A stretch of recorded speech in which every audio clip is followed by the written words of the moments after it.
家人条件公园发生崩山，真百栋的大树头拢连连落来，看到是真惊人。好在在这届2位受伤的民众是拢无生命危险。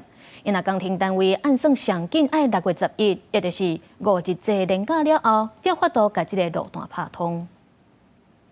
用无人机3D 建模，真清楚看到条件公园现主时的状况。12000立方公尺的大面积土石崩落，大型的石头有要到50粒，相当的要到100栋。工程单位透明抢修，大粒石头爱降水才有法度清，估计上紧爱11早起路才会通。现场的这个崩塌的一个状况它的土石是从高度大概40公尺的高点落下来那整个崩塌的这个面积达到4400平方公尺土方的这个我们整个估计大概有达到这个12000土石吧。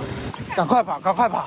雄阳崩山现场的民众惊甲赶紧走，9台车1台乌托邦吊吊的。公路桥这2天会先甲停车场边啊路面的石头清空，好内面的车会当先出。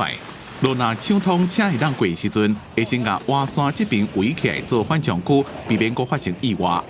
哇，大崩山啦！公路桥办委托顾问公司用无人机空拍建模方式巡查，伫这个路段边坡，迄当阵研判是中度风险。不过普通时伫咧巡视时阵，规片拢有树啊无石头落来进行，这边意外是真突然。贵人市长谢国良也去边看2位受伤的民众。发生这个事故，然后伤势是有2位民众受伤，但是不是说特别严重，那也没有生命的这个危险，我觉得这是感到不幸中的一个大幸。因为现场石头正大粒，要攻破爱开时间，而且伫山壁顶还有一寡石头可能会落来，所以即马估计是管培府伫咧5月做连假进行抢通，上紧就要到6月11，后礼拜2早起才会抢通。